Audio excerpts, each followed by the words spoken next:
in South Annville Township. I'm Jamie Willard, and I live in South Londonderry Township, but I'm here as a relative of a landowner affected by this issue who lives in North Annville Township. My name is Pam Bishop. Happy to be here today, and to see you folks before. And I'm with the concerned citizens of Lebanon County. So, again, good morning. We just have several things we'd like to bring to your attention. I've already sent an email, and so you've been sort of briefed on what we intend to bring up today. The first is we provided... Before you start, we did have a bit of a discussion yesterday, and your request to have the information uploaded onto our website concerning citations and so on that have been given, we're perfectly in agreement to do that, so we don't need to spend time discussing that necessarily. Okay. I'll be very concise with that. Pardon me? And the letter to the governor, did we discuss that as well? No, we did not. Oh, I thought we did. Misunderstood. Okay, so thank you for that. As you know, just briefly, we provided something on the magnitude of 25 reports from Lebanon County Conservation District documenting the systematic violation of the Clean Streams Law. I haven't actually counted them. It's close to 100 different violations. And what concerns us in particular is that this is part of the ongoing process, that every 2 weeks when Carl Kirchner and the Lebanon County Conservation District go out, they find new violations of the Clean Stream Law, and there seem to be no consequences. So we again have provided you with reports from the Conservation District, a partial list of reports from Pennsylvania Department of Environmental Protection. There are more that we intend to pluck from and provide, pluck from their website and provide to you, and from FERC. This pattern of systematic violation we want to bring to your attention. And we also want to express our concerns in a very related matter about the violations of of water rights and property rights of the citizens of Lebanon County, especially with respect to Sunoco's contamination of groundwater. And I know you, Commissioner Litz, have been involved in putting together and submitting a grant proposal for well testing, which should be done prior to construction, so there could be a baseline test. So this is another area of concern, is that the groundwater for many Lebanon County residents is being jeopardized. So we appreciate your efforts for this grant, and we again want to sort of emphasize the importance of this for citizens of Lebanon County.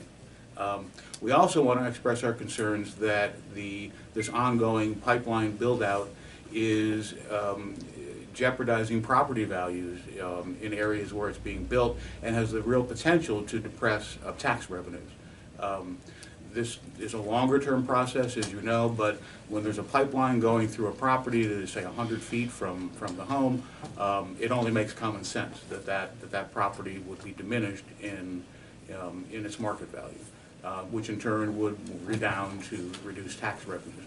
So, you know, as county commissioners, I would expect that this would be an area of real concern, because tax revenues is what the county sort of operates on. So in light of all those concerns, we ask, and thank you for agreeing to post and make publicly available these various reports on the systematic violation of the Clean Streams Law and so on, and we thank you for that. And then we'd also like to ask that the commissioners express their collective concern in letters to PA DEP Secretary McDonald, to Governor Wolf, and to the Public Utilities Commission, because this is an ongoing issue, and as the leading body in Lebanon County, it would seem appropriate that the commissioners would be the body, to the public entity, to express these concerns to these statewide entities. So that's, in a nutshell, what we came to say. I would make a motion to send the letter as requested to Secretary McDonald at DEP, Governor Wolf, and the Public Utility Commission, expressing our concern over violations of the Clean Stream Law, which there they must uphold the Constitution, and so I think that that's in order to send that letter expressing our concern. I'll second the motion. For discussion purposes, should we do this in concert with Carl? Well, We can give more information in terms of exactly what kind of wording we want to yeah. have. in Well, this. yeah, we have a motion and a second, so we are in a position to discuss. And I myself have difficulty justifying why we need to notify the folks that are in charge of overseeing this project. They're obviously aware of any issues that exist. Why do we have to put DEP and the Public Utilities Commission and the governor on notice on something that they should be on top of already? Well, in our view, thank you for that response, and respectfully, in our view, there have been no consequences. There have been no fines as a result Really? of these. I heard at least one time of a $12 million fine. That's on the other part of the state. That's way out, that's out in the southeast. So that has nothing to do with Lebanon County. And I guess it just strikes us that as leaders of the county, that, looking after the interests, the best interests of the citizens of Lebanon County, that it would be incumbent upon, it would fall within the purview of the Board of Commissioners to express concerns. That's all we're asking, that the commissioners express concerns to these entities, because clearly this is a systematic pattern. We have documentation going back at least 6 months that shows, very frequently that these inadvertent returns and other violations of the Clean Streams Law are taking place, and it seems completely appropriate to us that just a letter of concern saying this is an area of concern, and in particular, also I would think we would think that the property value issue and the potential threat to tax revenue would also be a concern to the commissioners. Commissioner, I'd like to make one more statement. Sure. One of the other things that I think brings an urgency to a letter at this time is the fact that many of our streams have been stocked with trout. Fishermen are going to be out there en masse fishing for those trout, and mud spills at this time can clog the gills of the trout, and we could have fish kills. And I think that it's important that at this time we do send this letter, because there's increased, not just the fines, I'm talking about recreation, I'm talking about our economy, because this brings money to our economy when fishermen are buying licenses from the state, when they're out buying tackle and fishing rods and nets and everything else that goes along with fishing. So it speaks to many different issues in addition to the law.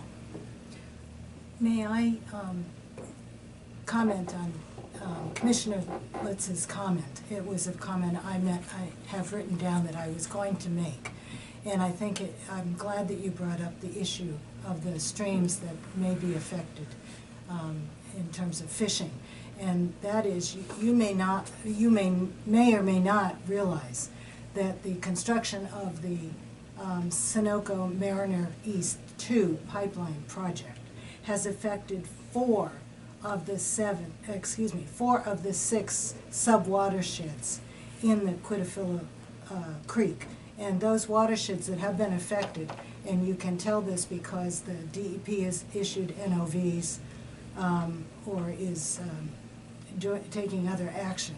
Killinger Creek had an NOV for discharge to the creek. Excuse me, Pam, for the sake of the folks. Notice of violation. Yeah, that just. Oh, sorry, yes. People know what that means. Yeah, notice of violation. So there- sorry. And which creek was that?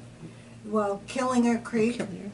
And all of the sub-watersheds in the Quitaphila watershed are trout-stocked fishery watersheds. To follow up on your comment, Commissioner, Killinger Creek and Bachman Run, of course, last summer Bachman Run suffered a fish kill because of activities along the construction of the pipeline. Beck Creek has been subject to I would say, historic gasoline contamination, which is where the private well on Spangler Road, there was discovery of benzene and other gasoline products in that private well. And that's Beck Creek. And then Snitz Creek, of course, has been cited for violation 3 or 4 times for the release of what they call inadvertent returns to the creek during their startup of trying to do horizontal directional drilling, HDD.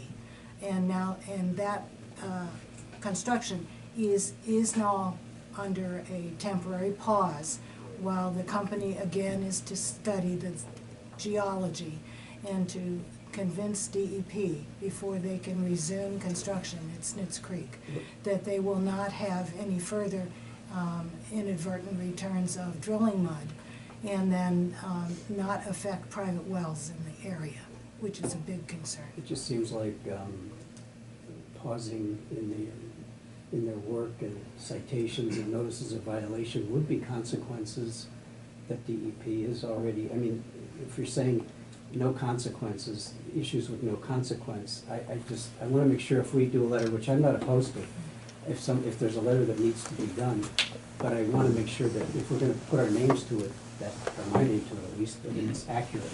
And so Carl Kirshner, and, I'd like to just consult with, to make sure that we're wording it properly and not saying that there are no consequences, and then we get a letter back saying, well, here are notices of violations and other things that we have been doing. I just want to make sure that the letter that's done is accurate. Mhm. Oh, absolutely. Well, And we I've can had, provide the documentation of the effect on these 4 trout stock fisheries in Lebanon County for you to add to your information. I would like to say this, to bring you up to date on the construction of Mariner East. There have been statewide over 48 NOVs issued. Notices of violation. Many by DEP, and many of those are actually multiple violations in one notice, if you forgive me. And well over 100 inadvertent returns have been noted, and this is all information that is available to the public on the DEP, what they call the Pipeline Portal website. The PUC in March issued an emergency order shutting down Mariner East 1, and it continues to be shut down unless and until the Sunoco does what the PUC requested, which is a geologic study of an area that is in limestone area down in southeast PA, where they experienced sinkholes some 15 feet deep, and that exposed the Mariner 1 pipeline because they're putting the Mariner 2 in the same right-of-way as the Mariner 1. And that was nearby an Amtrak facility, and several homeowners in the area were asked to evacuate because there was potential or damage to their foundations from the sinkholes activity. And that continues. The Mariner 1 is shut down all over the state. However, the study is of this particular area where the pipe was exposed in West Whiteland Township in Chester County. Recently, I think this week, Sunoco sent letters to some of the nearby residents in that area, offering to relocate them and give them a food allowance for 4 to 6 weeks while they investigate the geologic condition.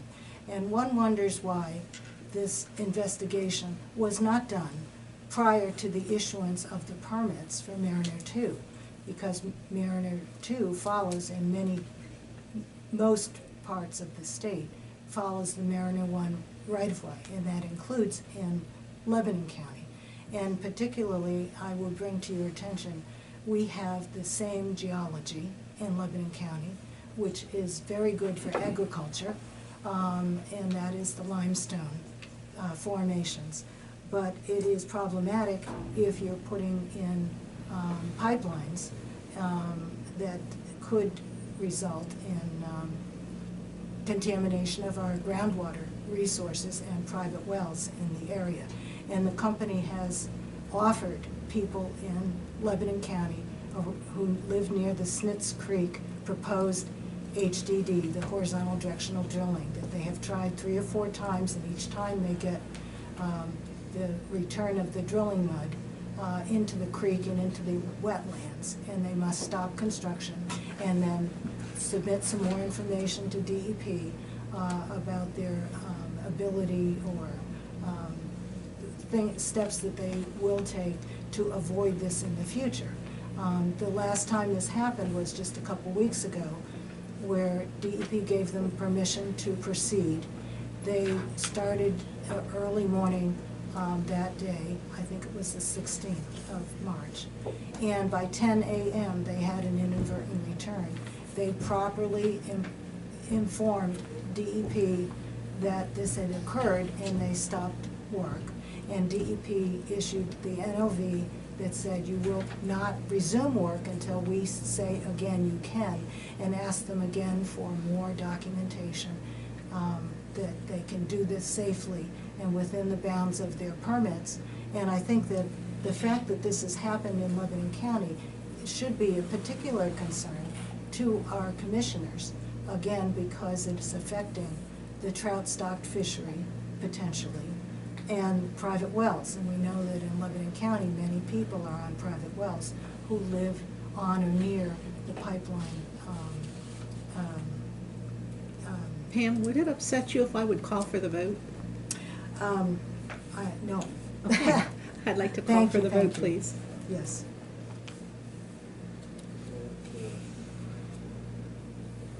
Are you asking for the vote? Well, no, you had mentioned that before you voted to do this, you were interested in gathering more information. I think it was the wording of the letter that we write, so that we don't say something that's inaccurate. May I explain what I, Absolutely, yeah. What I meant. Yeah, you may explain what you meant. thank you Yes. though for trying to interpret for me. Now, my goal is just to have an accurate letter. So if Commissioner Litz would amend her motion to have some background work done on this before we send out, so it's not just our opinion. I appreciate and applaud the work you guys do. It's all volunteers, and that extra layer of scrutiny is valuable to all of us in the Thank county. you. So that's the place I'm coming from with my willingness to cooperate with you, because I think it is a good idea if our folks that are part of this sign off on it also. So that's why I would. Yeah, it was our assumption that the letter, any letter that you would write would be accurate and would express the facts of the case. Because I don't want to accuse somebody of no consequences if they give us a list that certainly these NOVs and such. So I would amend my motion to write this letter in consultation with Carl Kirchner from the Conservation District for assurance of accuracy. second. And I think appropriately, I could say this under discussion for this motion. I serve as a director on the Conservation District and attend monthly meetings and talk to Carl on a regular basis. And we talked about this escaping of drilling fluids and so on. And I hope I don't misquote Carl. I don't think I am.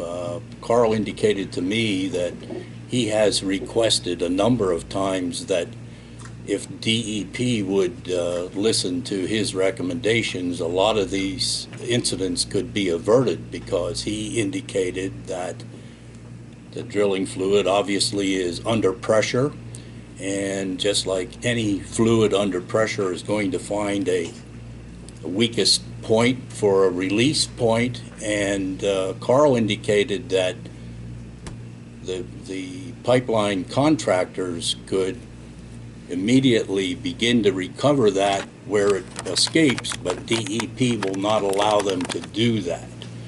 So I think that should be on record, that perhaps even DEP, the folks that we're appealing to, may be erroneous in some of the things that they're asking for or requiring. So with that said, all those in favor of the motion as presented indicate by saying aye. Aye. Aye. Opposed? So ordered. Great, maybe just one last thing real quick, which is that another sort of aspect that plays into this is, as you know, the Lebanon County Stormwater Consortium, which is poised to begin imposing fees on property owners with impervious surface. And so this is another sort of aspect of this process. Lebanon County property owners are being required to pay a fee for stormwater management. And so, you know, again, it's in the direct material interest of the citizens of Lebanon County that that these pipeline construction companies adhere to both the spirit and the letter of the law with respect to clean streams. So the whole MS4 thing, I think, feeds into it as well. Okay. So, Thank you. Anything else? All right. Thank you for coming. thank you very much.